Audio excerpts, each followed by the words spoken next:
So today Anjana and I went towards Diyatha Uyana. It's in Batharamulla, and today is a very warm Sunday, and we went at about 12:30 to Diyatha. And so what's unique about Diyatha is that there is one portion where there is a lot of plants. The plants which we saw included things like even herbs, all kinds of herbs, as well as vegetable and fruit plants as well. And also there were a lot of indoor and outdoor plants with regard to if you are a gardening freak, you can go crazy with all kinds of plants over there. On the other side, they had the huge food court.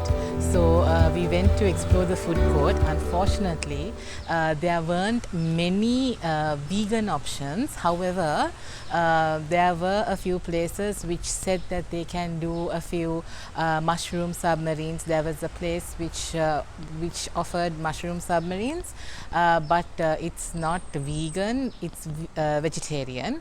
And there was another place with rice and curry, but in that particular place they had something called it's a yellow rice, but most fondly known as duntel bat. So duntel means ghee.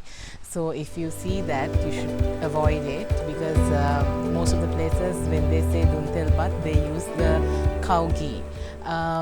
So we avoided that as well, and we were not in the mood for rice and curry, so we went across to see what are the other options available. And then there was one place with a vegetable spaghetti.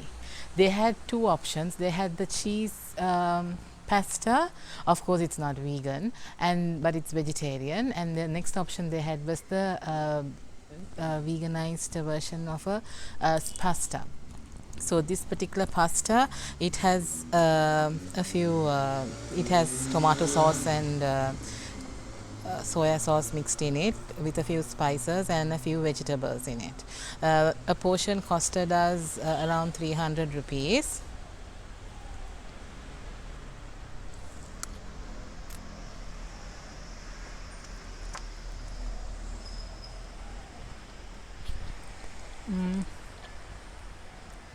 It's not bad, but of course they can do better. There's a lot of spaghetti, less veggies in it, and it's very saucy. But it's good because we had only a very limited options over there. Then we moved on to another place close by, and this is Food Waves. So Food Waves is a vegetarian Indian food shop. So they have dosa and also parathas, as well as this what we took was a vegetable kottu.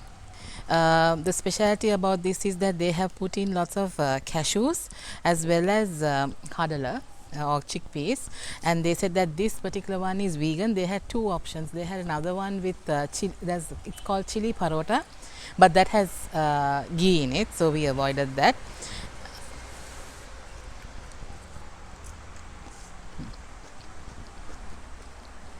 So it's very crunchy because there's a lot of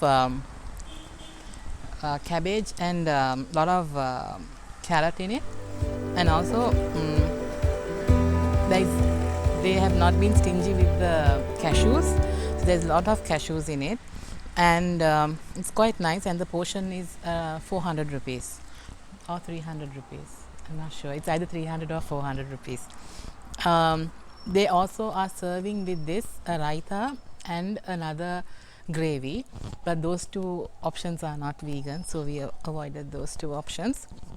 And they also said that this samosa is also vegan, so it's a potato based samosa,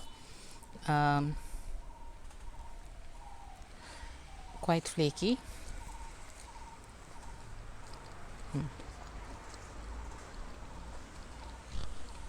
Not spicy, not at all spicy, but you can get in a hint of coriander coming through, which is very nice. And they also have used some raisins, so it has a little sweetness into it as well. But I think my personal favorite has to be the kottu, because there's a lot of cashews, chickpeas, and a lot of crunchy vegetables in it. Why we came home was because it was quite crowded, and we couldn't find a proper place to sit down and do the review. And also, since we are with this pandemic situation at the moment, we thought it's best for us to avoid crowded places as much as possible, if possible. So because of that, we took everything and came home. But I must say that at the entrance, they checked our temperatures and they gave us some hand sanitizers, everything, and only they put us into that area. In terms of safety, yes, there is all kinds of safety measures in place, and everyone was in masks, and everything looks fine. And it was very crowded, and whatever the seats which were available were just under the sun, so it was too warm for us. That's why we came off.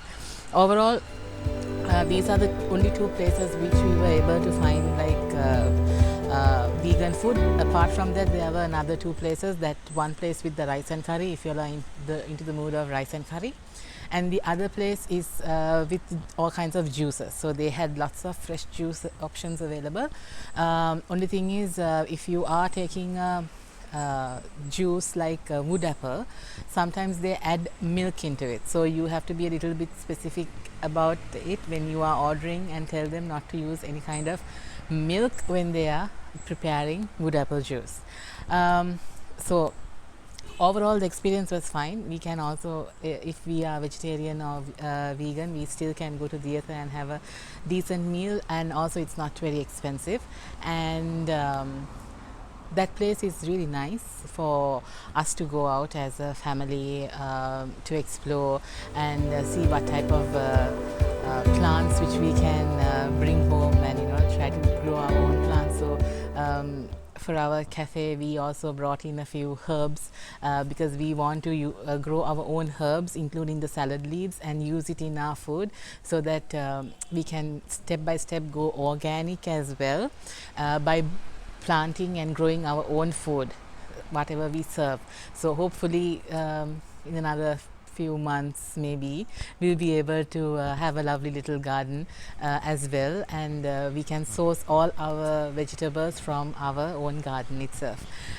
So until we meet again from another little review, thank you, from Anjana and Sulochana. Thank you.